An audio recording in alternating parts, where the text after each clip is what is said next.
तो बेटा आज स्टार्ट करने वाले हैं प्रेपरेशन ऑफ फाइनल अकाउंट। ठीक है, आप सोल प्रोप्राइटरशिप। प्रोप्राइटरशिप का मतलब क्या होता है बेटा? इंडिविजुअल बंदा जब बिजनेस करता है ना,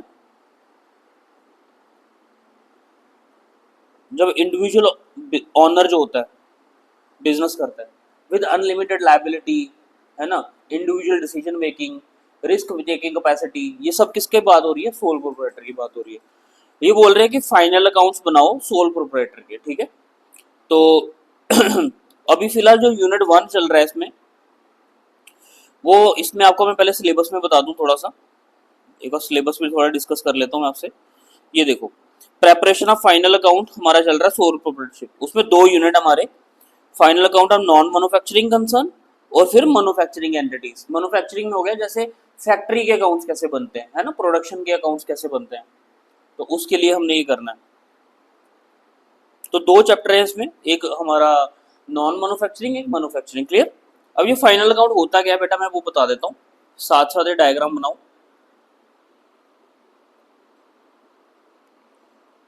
फाइनल अकाउंट,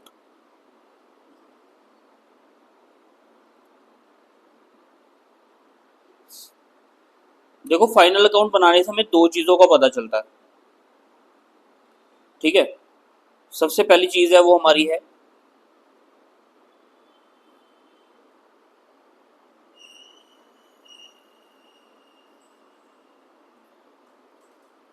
इनकम स्टेटमेंट, और दूसरा पोजीशन स्टेटमेंट। ठीक है, फाइनल अकाउंट से 2 चीजें पता चलेंगी, इनकम और पोजीशन। अगर हमने इनकम पता करनी है तो हमें 2 अकाउंट बनाने पड़ेंगे।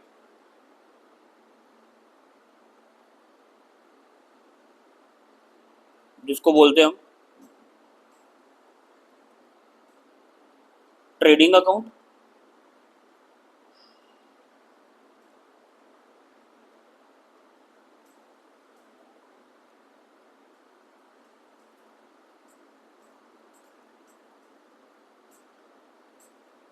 दूसरा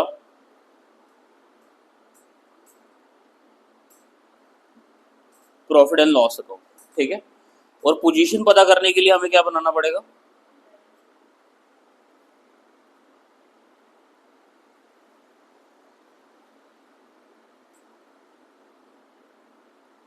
ठीक है, जब हम ट्रेडिंग अकाउंट बनाएंगे तो इससे हमें पता चलेगा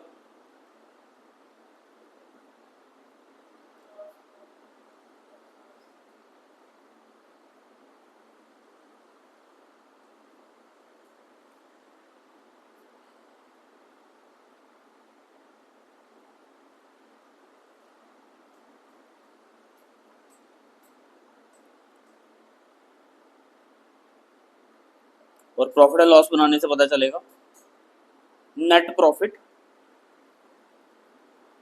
बैलेंस शीट बनाने से हमें क्या क्या पता चलेगा?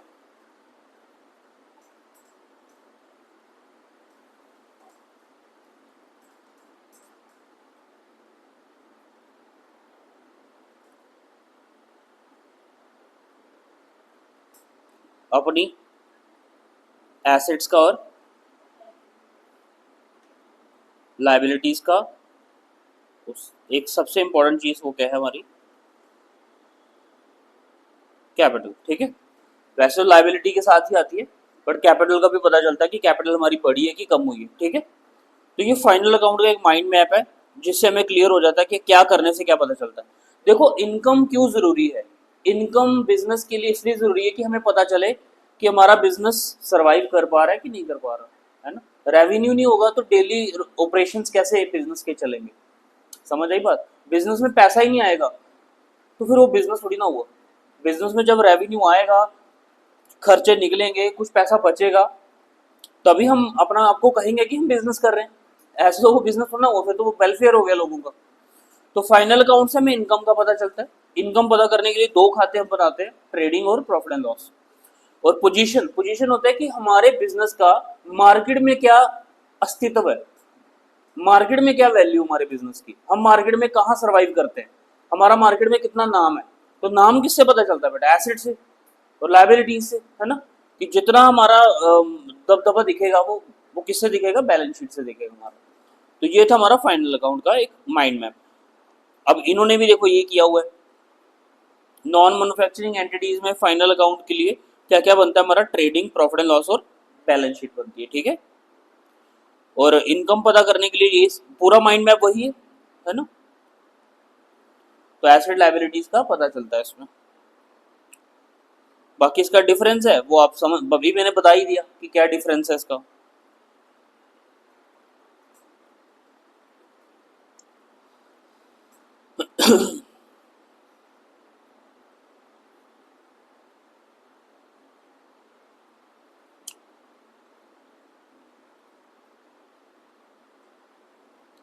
चलिए फिर मैं आपको बता देता हूँ फॉर्मेट क्या होता है, ट्रेडिंग अकाउंट का क्या फॉर्मेट है ना। तो ट्रेडिंग अकाउंट का फॉर्मेट होता है हमारा, सबसे पहले आता है टू ओपनिंग स्टॉक। क्या होता है, कोई बिजनेस है, एक ढाबा है, ढाबे में रात को सब्जी बच जाए, वो क्या करेगा, उस पर ढक्कन लगा देगा, अगले दिन गर्म करके पहले वही बेचेगा, है ना। तो closing stock converted into opening stock, है ना। फिर वो नया खरीद कर लाएगा, फिर जो उसने नया सामान खरीद कर लाया उसमें से कुछ सामान खराब निकल गया तो वापिस कर दिया।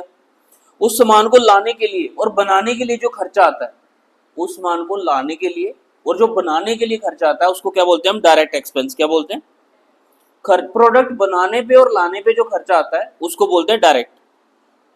कैसे, freight and carriage, custom and insurance, wages, gas, water and fuel, factory expenses, royalty on production. समझ आ गया, यही खर्चे हैं। फिर जब ये सामान बन के रेडी हो गया, फिर उसको क्या किया जाता है, बेचा जाता है। हमने सामान बेचा, फिर सामान कुछ वापस आ गया, सेल्स रिटर्न होगी, क्या होगी, तो उसको क्या कर लिया, लेस, ठीक है। फिर सारा सामान नहीं बिकता, कुछ बच गया, अगर बच गया तो क्या आएगा, क्लोजिंग स्टॉक, ठीक है। दोनों साइडों का टोटल करेंगे, इसका और इसका। अगर हमारी क्रेडिट साइड बड़ी है तो हमें होगा ग्रॉस प्रॉफिट कैरी डाउन, और अगर हमारी डेबिट साइड बड़ी है, खर्चे वाली साइड बड़ी है, तो फिर क्या होगा हमारा, ये लिखा हुआ इन्होंने ऑलरेडी, ग्रॉस लॉस। अब कैरी डाउन हो गया तो इसको आगे क्या करना होता है, ब्रॉड डाउन, ठीक है। क्यों ब्रॉड डाउन करना होता है इसको अब ये ग्रॉस प्रॉफिट इन्होंने यहाँ कैरी डाउन किया है और ग्रॉस लॉस यहाँ कैरी डाउन किया, तो अपोजिट साइड क्या होता है, ब्रॉड डाउन। क्यों, क्योंकि इसके साथ ही क्या बनेगा आपका, इसके साथ ही पीएल एंड अकाउंट बनेगा आपका, ठीक है। तो पीएल एंड अकाउंट का फॉर्मेट भी देख लेते हैं हम।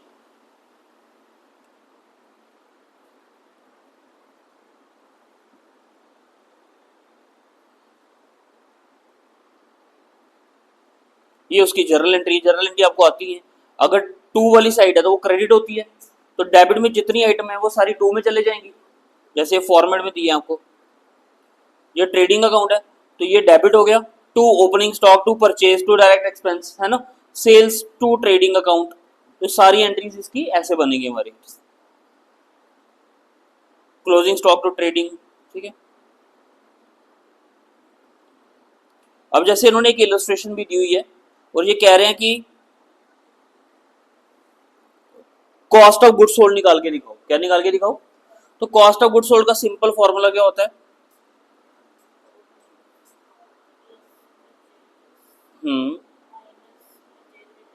नहीं, direct expense minus closing stock, वो नेट परचेज ही आता है हमारा, ठीक है। तो इस क्वेश्चन में हमें दिया परचेज सेल दिया है, डेटर क्रेडिटर दिया, ओपनिंग स्टॉक क्लोजिंग दिया, अदर एक्सपेंस इनकम दिया, फिक्स एसेट्स दिया है, लॉन्ग टर्म लायबिलिटी दिया है और कैपिटल दिया है, ठीक है। और हमारा क्रेडिटर का बैलेंस भी दिया है 3 लाख रुपए। तो क्लोजिंग स्टॉक निकालना बेटा हमने, ओपनिंग 2 लाख दिया है, परचेज क्या कर लिया उसमें हमने 12 लाख, 10 लाख ऐड कर लिया, तो टोटल कितना आ गया 12 लाख रुपए, क्योंकि और कोई खर्चा था ही नहीं डायरेक्ट का,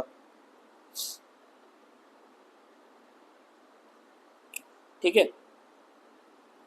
अब इसमें और क्या निकालना था इन्होंने, और क्रेडिटर निकालने पेड कितने की है, ठीक है। तो सबसे पहले मैं बता दूं, क्रेडिटर का जो ओपनिंग बैलेंस आता है वो किस साइड आता है, क्रेडिट साइड आता है। तो बाय बैलेंस पर आता हूँ 3 लाख रुपए आ गया। उसके बाद पे कितने की है, यहाँ लिखा हुआ है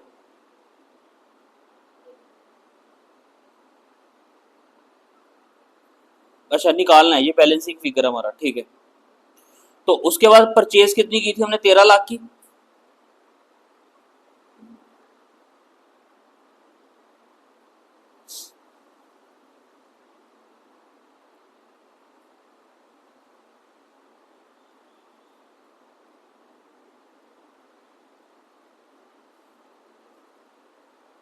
ठीक है, कैसे आई देखो, 10 लाख ये दिया है, क्लोजिंग स्टॉक ऑलरेडी एडजस्ट हुआ है, 3 लाख 13 लाख आ गया, ये आ गया।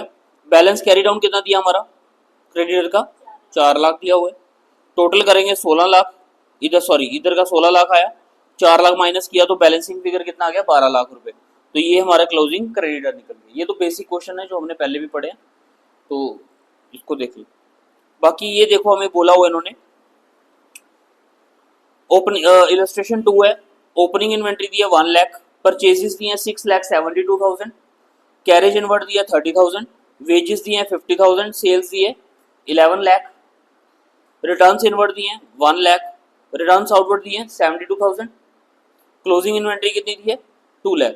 तो वो कह रहे हैं कि ट्रेडिंग अकाउंट बनाओ और जर्नल प्रॉपर बनाओ। जर्नल प्रॉपर का मतलब क्या होता है हमारा, एडजस्टमेंट एंट्रीज, है ना। तो ट्रेडिंग अकाउंट बनाएंगे भाई, तो कैसे बनता फॉर्म पता ही है। सबसे पहले क्या आएगा, ओपनिंग इन्वेंट्री 1 लाख, परचेजेस 6,72,000 था, उसमें से लेस रिटर्न्स आउटवर्ड कितने दिए हुए हैं 72, तो 72 माइनस करके कितना आ गया 6 लाख। कैरेज इनवर्ड 30 है, वेजेस कितना है 50,000, कैरेज इनवर्ड 30 था, सॉरी 30 था और वेजेस कितना है 50, तो वो लिख लिया दोनों। उसका सेल्स कितनी दी है 11 लाख, रिटर्न्स इनवर्ड कितना है 1 लाख, तो माइनस करके 10 लाख आ गया। क्लोजिंग स्टॉक कितना दिया हुआ है 2 लाख, ये आ गया 2 लाख रुपए। तो दोनों में से साइडें कौन सी कंपेयर करनी है, जो बड़ी होगी उसका टोटल, जैसे ये साइड का टोटल आ गया 12 लाख, सेम टोटल लिखेंगे यहाँ पे, और इस साइड के टोटल को माइनस किया तो ग्रॉस प्रॉफिट कितना आ गया 4,20,000। सिंपल है, उसके बाद एंट्रियां डाल दो। ठीक है, return outward to purchase, sales to return outward, sales to trading, trading to opening inventory to purchase. ठीक है, और जितनी भी एंट्री है सारी डल गई देखो। ठीक है, जितनी एंट्री हमने लेजर में डाली थी उतनी सारी आ गई इसमें। उसके बाद आता है profit and loss. Trading account बनाने से क्या पता चलता है, ग्रॉस प्रॉफिट। ग्रॉस प्रॉफिट को क्या बोलते हैं कि जिसमें सिर्फ हमारे डायरेक्ट एक्सपेंस आते हैं, है तो दोनों ही नॉमिनल अकाउंट को फॉलो करता है, ट्रेडिंग भी नॉमिनल को फॉलो करता है, और जो हमारा प्रॉफिट एंड लॉस है वो भी किसको फॉलो करेगा, नॉमिनल को। बस फर्क इतना है कि जो ट्रेडिंग अकाउंट है वो हमें बताता है कि हमने डायरेक्ट एक्सपेंस करने के बाद हमें कितना पैसा बचा, मोटा मोटा प्रॉफिट कितना हुआ। नेट प्रॉफिट होता है जो जेब में जाता है, कि एक्चुअल सारे खर्चे निकालने के बाद, सब कुछ देने के बाद जो प्रॉफिट बचा उसको क्या बोलते हैं, नेट प्रॉफिट बोलते हैं। ठीक है, इसमें भी डेबिट साइड सारे खर्चे आएंगे, क्रेडिट साइड सारी इनकम आएंगी, क्योंकि नॉमिनल अकाउंट बोलता है all expenses and losses are debit, all incomes and gains are credit. तो ये प्रॉफिट एंड लॉस का फॉर्मेट है, बट इसको थोड़ा सा हमने ना रिवाइज शेड्यूल 3 की तरह पढ़ना है, कंपनीज एक्ट 1956 और 2013, क्योंकि उसमें हेडिंग्स होती हैं कि कौन से खर्चे कौन से क्या क्या होते हैं। ठीक है, तो सबसे पहले अगर ग्रॉस प्रॉफिट ग्रॉस लॉस होगा तो किस तरह, ग्रॉस प्रॉफिट कहाँ आता है, डेबिट साइड, कैरी डाउन होता है तो अपोजिट साइड क्या होगा, ब्रॉड डाउन। कैरी डाउन अगर लॉस हो रहा है वहां पे क्रेडिट साइड, तो यहाँ क्या होगा, ब्रॉड डाउन। ठीक है, सबसे पहले बेटा डायरेक्ट खर्चा होता है प्रोडक्ट बनाने पे, प्रोडक्ट लाने पे। इनडायरेक्ट खर्चा होता है प्रोडक्ट बेचने पे, किस पे, बेचने पे। जो खर्चा प्रोडक्ट बेचने पे आता है उसको बोलते हैं हम इनडायरेक्ट एक्सपेंस। ठीक है, जिससे कोई भी लेना देना नहीं है बिजनेस का। प्रोडक्ट रेडी होना चाहिए, प्रोडक्ट कहीं भी बिक जाता है, आप मैट लगा के बेच लो, लेकिन लोगों को दिखाना भी तो होता है, एडवर्टीजमेंट भी तो करनी है, दुकान भी तो लेनी है। तो जो खर्चा बेचने पे आएगा दैट इज हमारा इनडायरेक्ट। ठीक है, तो सबसे पहले इसमें आता है मैनेजमेंट एक्सपेंस। तो मैनेजमेंट क्या क्या खर्चे करती है, सैलरी देनी पड़ती है भाई, ऑफिस का रेंट रेट एंड टैक्सेस होता है, प्रिंटिंग एंड स्टेशनरी का खर्चा होता है, टेलीफोन चार्जेस होते हैं बेटा, पोस्टेज होता है, इंश्योरेंस होता है, ऑडिट फीस सीए लेता है, लीगल चार्जेस हमारे एडवोकेट्स लेते हैं, स्टैम्प ड्यूटीज का, और इलेक्ट्रिसिटी चार्जेस। ये सारे के सारे खर्चे क्या हैं, मैनेजमेंट एक्सपेंस। ये आपको पता होना चाहिए कि भाई मैनेजमेंट एक्सपेंस में क्या क्या खर्चे आ रहे हैं हमारे। ठीक है, उसके बाद आता है मेंटेनेंस एक्सपेंस। मेंटेनेंस में क्या क्या आता है हमारा, रिपेयर एंड रिन्यूअल्स, और डेप्रिसिएशन क्या आता है हमारा, ऑफिस इक्विपमेंट फर्नीचर और बिल्डिंग पे। उसके बाद आता है सेलिंग एंड डिस्ट्रीब्यूशन एक्सपेंसेस। तो ऊपर सैलरी कौन सी ली थी, एडमिनिस्ट्रेटिव लेवल की है, तो ये भी मतलब प्रोडक्ट बेचने पे ही है, बट एक्चुअल सैलरी क्या है, जैसे मार्केटिंग वालों को सैलरी जा रही है, selling staff, advertisement, godown rent, carriage outward, bad debts, provision for doubtful debts और सेलिंग कमीशन। ठीक है, ये जो प्रोविजन आपको दिख रहे हैं ना बेटा, ये कौन से दिख रहे हैं, ओल्ड वाले, क्या दिख रहे हैं, ओल्ड प्रोविजन, क्योंकि न्यू वाले क्या करते हैं, हम लेस करते हैं। उसके बाद आता है फाइनेंशियल एक्सपेंसेस, जो बैंक काटता है, या मतलब हमारा जैसे bank charges, interest on loan, discount on bills, discount allowed to customer, इसको बोलते हैं फाइनेंशियल। ये हेडिंग्स याद रखना बस। और लास्ट में आता है हमारा एबनॉर्मल लॉसेस, जो मतलब बिजनेस के साथ कंसर्न नहीं है, sale of machinery, sale of investment, loss of fire, कुछ भी आग लग गई है ना। क्रेडिट साइड क्या आती है हमारी, इनकम्स, तो अदर इनकम्स में क्या आएगा, पहले discount receive, commission receive. Non trading income क्या क्या हो गई हमारी, bank interest, rent of property let out, आपकी दो दुकानें, एक आपने खुद इस्तेमाल कर रहे हो, एक आप किराए पे दे रखी है। Dividend from the investment of shares, non trading income है।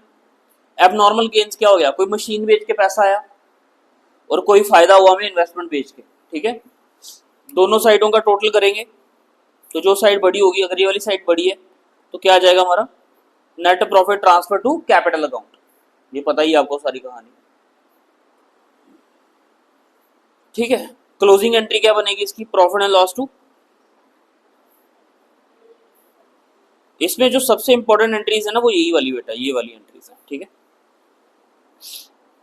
अब ड्राइंग्स की एंट्री देख लो क्या होती है, drawing are not expense for the firm, तो ये क्या करता है, कैपिटल को रिड्यूस करता है, इसलिए इसको कैपिटल के अगेंस्ट चार्ज करा है इन्होंने। ठीक है, इनकम टैक्स ड्राइंग्स होता है ये भी, इसको भी किसके अगेंस्ट करते हैं हम चार्ज, कैपिटल के अगेंस्ट करते हैं। डिस्काउंट रिसीव आपको पता ही है, ये नॉर्मल हमारा खर्चा है। रिबेट, जब कोई बंदा अर्ली पेमेंट कर देता है, कोई अकाउंट्स रिसीवेबल हमारा जल्दी पेमेंट कर देगा, तो उसको क्या देते हैं हम, रिबेट देते हैं, तो रिबेट टू कस्टमर। और profit and loss to, initially rebate अगर गिवन हो तो ये एंट्री आती है, बट जब साल खत्म हो रहा है और क्लोजिंग एंट्री डालनी है तो क्या डालोगे आप, profit and loss to rebate. शुरू में डालनी होगी तो ये वाली डलेगी, रिबेट टू कस्टमर, है ना। बैड डेट्स, इनिशियली वही बात है, बैड डेट्स वाली एंट्री आएगी। ठीक है, लेकिन जब ईयर क्लोज कर रहे हैं हम और कोई बैड डेट हो रहा है तो फिर कौन सी एंट्री आ जाएगी। ठीक है,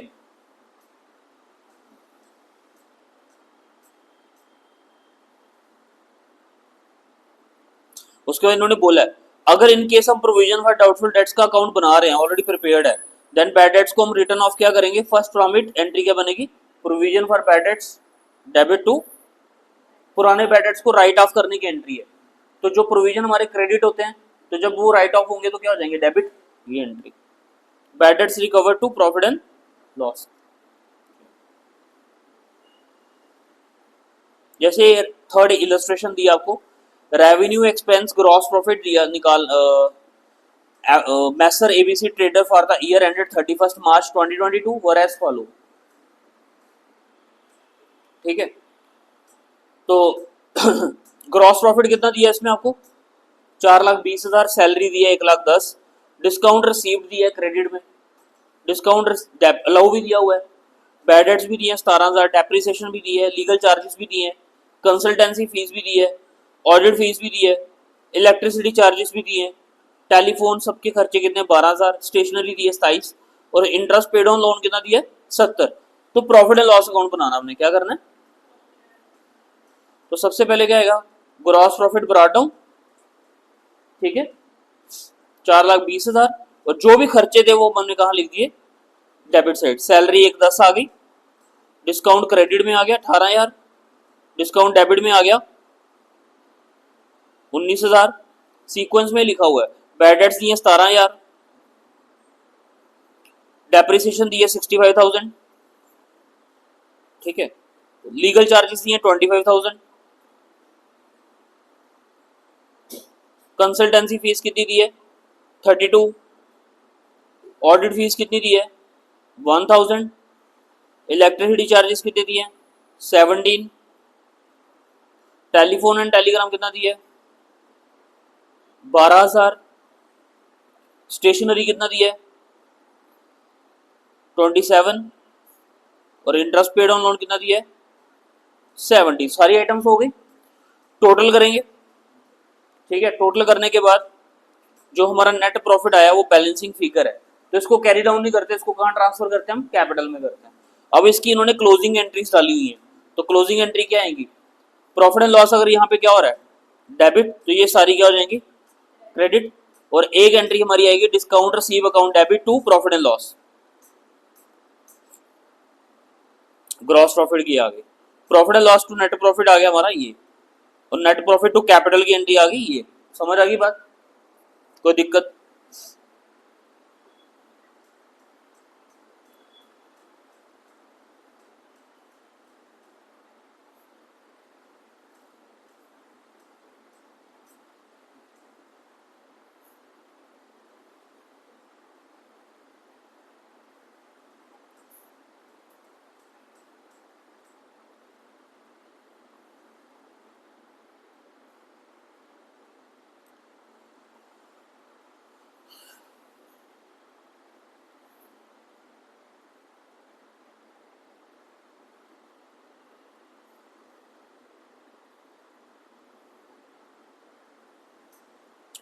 एडजस्टमेंट भी कर लें फिर।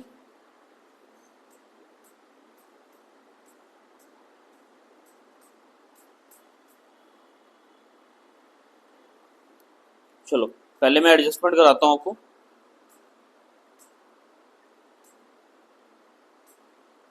तो देखो बेटा, एडजस्टमेंट्स क्या होती है?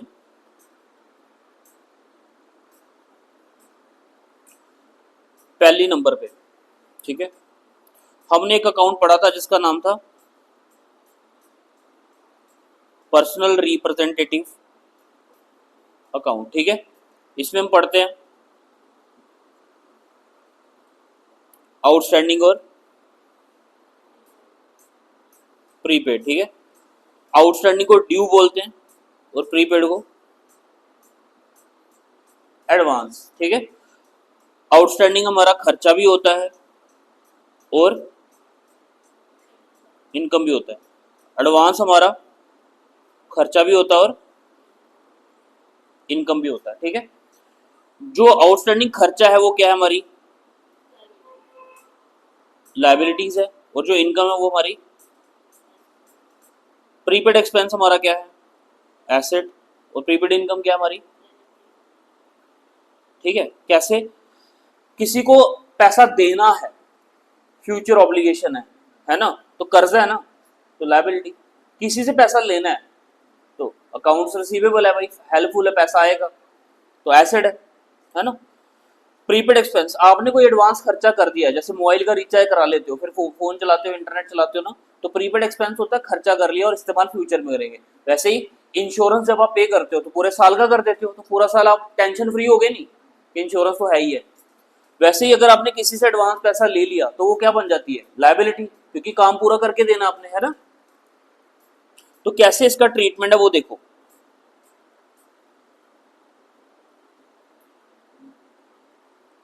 For example,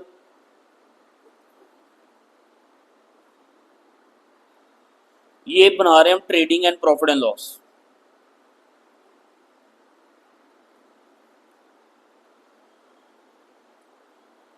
particular amount C R side, ये डी आर साइड। ठीक है, ये आपका जो मैं लाइन लगा रहा हूं ये है आपका ट्रेडिंग अकाउंट यहां तक। इसके बाद यहाँ पे क्या आता है? तो ग्रॉस प्रॉफिट कैरी डाउन, और यहाँ पे आया था ग्रॉस प्रॉफिट ब्रॉट डाउन। ठीक है, और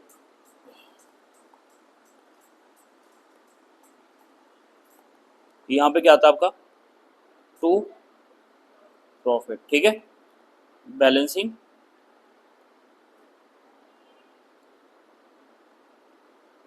ठीक है, अब आपने ना एक कॉन्सेप्ट याद रखना है, जो आउटस्टैंडिंग होता है ना उसको हमेशा याद रखना प्लस करते हैं। क्या करते हैं? उसको करना है ऐड। क्या करना है?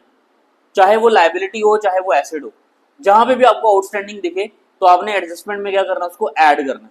और अगर आपको जहां पे भी प्रीपेड दिखे तो उसको क्या करते हैं, लेस माइनस, ठीक है। तो ये रूल रट लो कि आउटस्टैंडिंग होगा तो ऐड करेंगे और प्रीपेड होगा तो लेस करेंगे। एग्जाम्पल के लिए, फॉर एग्जाम्पल आपको दिए वेजेस, क्या दिए, 2000 रुपये, ठीक है। और इसमें हमें आउटस्टैंडिंग वेजेस दिए नीचे कि कुछ 1500 500 रुपये देना था, और तो यहाँ पे ऐड कर लो आउटस्टैंडिंग, तो टोटल कितना शो कर देंगे ट्रेडिंग में हम, 2500। समझ आया यहाँ पे। फॉर एग्जाम्पल आउटस्टैंडिंग की एक एंट्री और ले लेते हैं, रेंट, इनडायरेक्ट है, 10,000 था, अंदर लिया, और आउटस्टैंडिंग दिया हुआ है 1000 रुपये,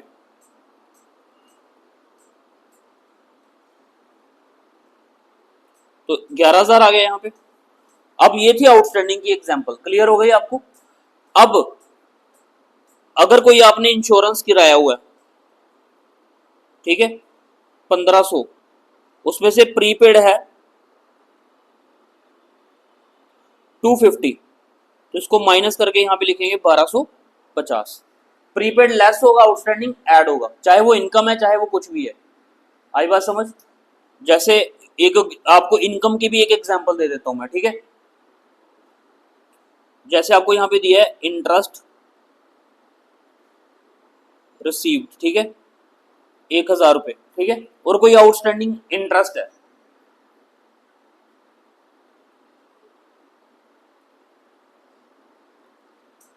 500, तो 1500 रुपये आप क्या करोगे, शो करोगे यहाँ पे। समझ आ गया। तो क्लियर कॉन्सेप्ट है, आउटस्टैंडिंग दिया होगा तो ऐड करेंगे, प्रीपेड दिया होगा तो लेस करेंगे, जो मैंने आपको ऊपर लिखवा दिया। क्लियर है आपको। अब इसका बैलेंस शीट में क्या इफेक्ट है,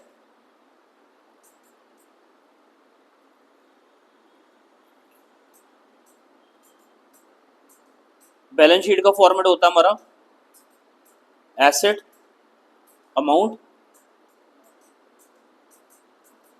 लायबिलिटीज अमाउंट, CR DR, ठीक है। तो याद रखना, अब मैंने क्या बोला, जो आउटस्टैंडिंग एक्सपेंस है वो हमारी लायबिलिटी होता है, क्या होता है, तो यहां पे क्या आ जाएगा आपका आउटस्टैंडिंग एक्सपेंस, और प्रीपेड इनकम, ठीक है। एग्जाम्पल के लिए, अब आउटस्टैंडिंग एक्सपेंस क्या क्या थे आपके, वेजेस आएगा, आउटस्टैंडिंग रेंट था, ठीक है, कितना दिया था, 500 हमने लिया था यहाँ पे, और 1000 लिया था, ठीक है। अब यहाँ पे हमारा आउटस्टैंडिंग इनकम होगा तो इस साइड आएगा, जैसे क्या था यहाँ पे आउटस्टैंडिंग, आउटस्टैंडिंग इनकम और प्रीपेड एक्सपेंस हमारा आता है एसिड में, ये क्या होते हैं, एसिड में, ठीक है। अब इसकी एग्जांपल है, जैसे यहाँ पे इंश्योरेंस कराया था हमने, कितना प्रीपेड था, 250, ठीक है, और आउटस्टैंडिंग इनकम क्या है हमारे पास,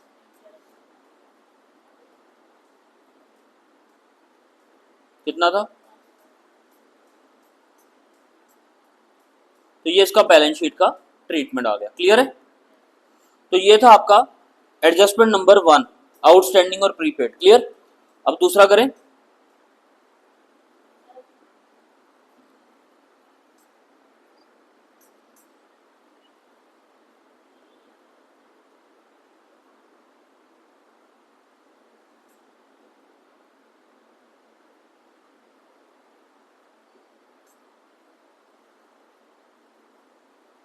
ठीक है। तो दूसरी एडजस्टमेंट का नाम है डेप्रिसिएशन। क्या है, ठीक है। तो डेप्रिसिएशन जो होती है वो क्या होती है, decrease in the value of an asset. तो प्रॉफिट एंड लॉस में इसका क्या ट्रीटमेंट रहेगा,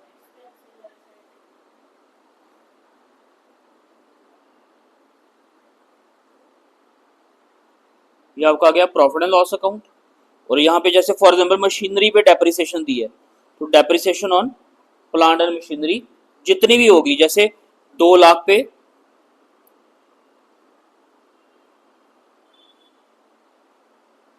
10%, तो कितना आ गया, क्लियर। और जब हम बैलेंस शीट में करेंगे इसको, तो ये हमें पता है।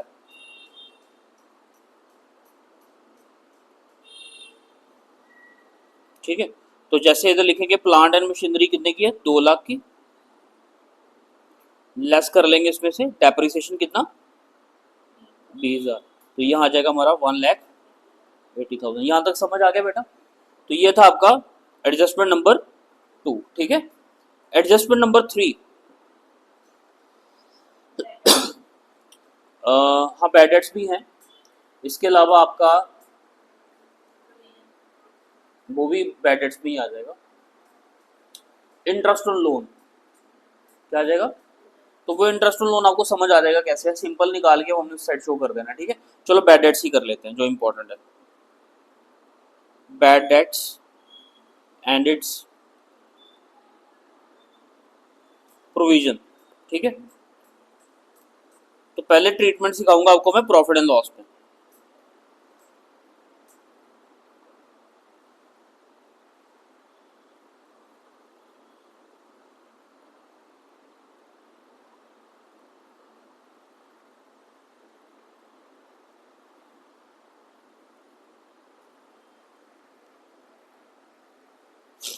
तो सबसे पहले बैड डेट्स। अब देखो मैं जो बताने वाला हूं ना बेटा उसको ध्यान से सुनना। एक एग्जांपल ले रहे हैं हम यहाँ पे, ये बैलेंस शीट का भी साथ ही बना देता हूं मैं ढांचा इसका।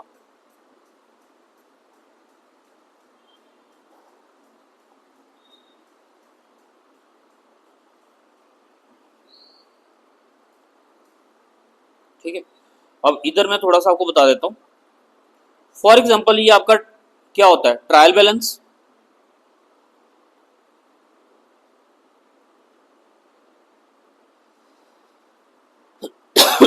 ये ट्रायल बैलेंस है।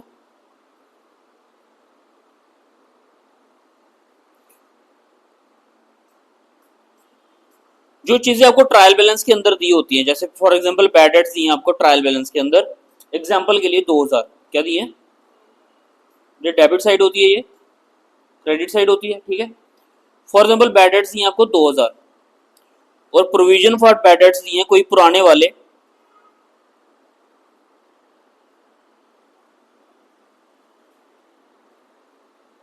1,500, ऐसे ही होता है ट्रायल बैलेंस। ठीक है, और ट्रायल बैलेंस के बाद आपको कुछ एडजस्टमेंट अगर दी हैं, जैसे उन्होंने बोला है यहाँ पे राइट ऑफ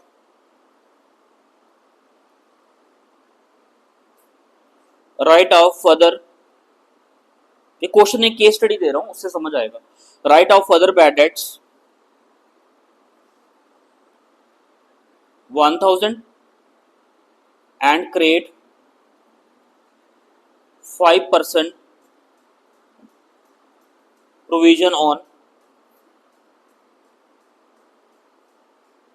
डेटर्स। ठीक है, एंड ऑल्सो अलाउड 2% डिस्काउंट। अब ट्रायल बैलेंस में आपको डेटर्स भी दिए होंगे, तो फॉर एग्जांपल डेटर्स आपको दिए 40,000, कितने दिए, डेबिट साइड दिए होंगे, यही होता है ना, इसी तरीके को होता है। अब फॉर एग्जांपल आपके सामने इस तरह का केस आ गया और आप क्या कर रहे हो, ईयर एंड क्लोज कर रहे हो, आप प्रॉफिट एंड लॉस अकाउंट बना रहे हो। ठीक है, तो इसको आप कैसे हैंडल करोगे वो समझेंगे अब हम। ठीक है, इसका प्रॉफिट एंड लॉस में क्या तरीका रहेगा और बैलेंस शीट में कैसे ट्रीट करना है वो देखेंगे अब हम। ठीक है, तो सबसे पहले यहां पे लिखेंगे हम 2 बैड डेट्स। कौन से वाले, ओल्ड।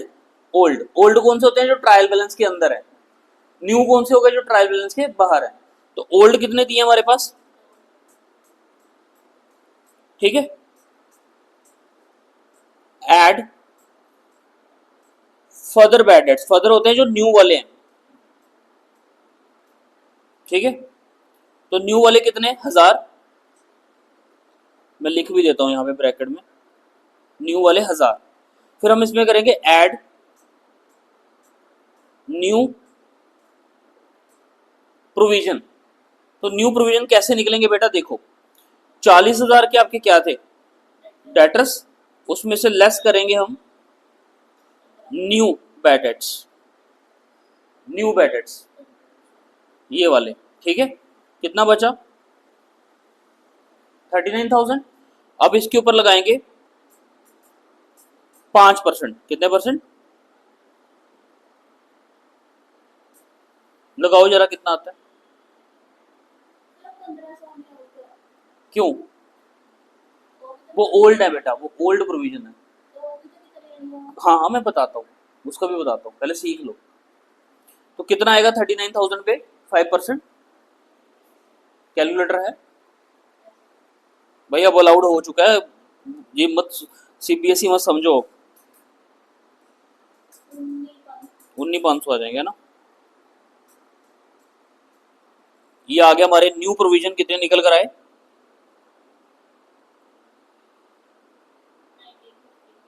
ठीक है, तो न्यू प्रोविजन मैं यहां पे ऐड कर रहा हूं 1950। अब करेंगे इसमें से लेस ओल्ड प्रोविजन। अब आएंगे 1500 जो आप जिसके लिए बात कर रहे हो, ठीक है। तो इसको सॉल्व कर लेना आपने, कितना आ जाएगा टोटल? 3,000 प्लस 1950 माइनस करेंगे इसमें से 1500, तो प्रॉफिट एंड लॉस में टोटल अमाउंट कितना आ जाएगा? 3450। समझ आ रहा है आपको क्या कर रहे हैं? पहले पुराने बैड डेट्स लिए, फिर उसमें न्यू ऐड किए, फिर उसमें न्यू प्रोविजन ऐड किए, फिर लेस किए ओल्ड वाले। ओल्ड होते हैं जो ट्रायल बैलेंस के अंदर है, न्यू वाले ट्रायल बैलेंस के बाहर वाले। प्लस एक और चीज है इसमें, देखो मैंने लिख करवा दी, इसमें बोला कि 2% डिस्काउंट ऑन डेटर्स भी दो। तो 2% डिस्काउंट कैसे लेना है बेटा, वो देखो। फॉर एग्जाम्पल डेटर से हमने कितना लेना था? 40,000। 40,000 में से न्यू बैड डेट्स कितने हो गए आपके? न्यू बैड डेट्स लेस किए कितने? 1,000 रुपीज। ये न्यू प्रोविजन है ना बेटा, मैं अभी बैड डेट्स की बात कर रहा हूँ। 40,000 में से 1,000 माइनस किया, ठीक है। माइनस किए न्यू प्रोविजन कितने? 40,000 से माइनस करना हमने, माइनस 1,000 माइनस 1950, तो ये कितना आ गया आपके पास? 37,050। इसके ऊपर 2% लेना हमने, ये आ गया 740। तो ये क्या निकल के आया आपका? ठीक है, समझ आ गई बात? तो यहां पे इसको आपने इसके साथ नहीं लिखना, इसको अलग से लिखना है, 2 डिस्काउंट ऑन डेटर्स 741, ठीक है। तो ये तो था प्रॉफिट एंड लॉस का ट्रीटमेंट जो मैंने आपको बताया। कोई डाउट यहां पे? ठीक है, अब इसको बैलेंस शीट में कैसे ट्रीट करना है वो देखें। ये बैलेंस शीट है, तो सिंपल सी बात है, एसेट साइड में क्या आते हैं आपके? डेटर्स। यहां लिखोगे आप 40,000, लेस करोगे इसमें से further bad dates,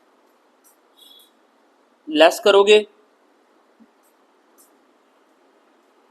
new provision, less करोगे discount on debtors. Balance sheet में आपने न्यू वाले सारे लेने हैं, ठीक है। तो फर्दर बैड डेट्स कितने थे आपके? 1,000। न्यू बैड डेट प्रोविजन कितने थे? 1950। और डिस्काउंट कितना लिया? 741।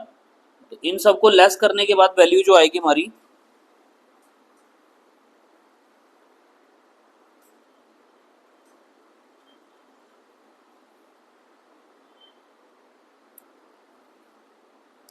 ये आ जाएगा 36,309। तो ये था आपका बैड डेट्स का ट्रीटमेंट। हाँ जी, कोई डाउट? ठीक है, तो ये काफी बड़ा ट्रीटमेंट रहता है बैड डेट्स का, तो इसलिए इसको करना। और जर्नल एंट्री आपको आती है ना, बैड डेट्स टू डेटर्स, है ना।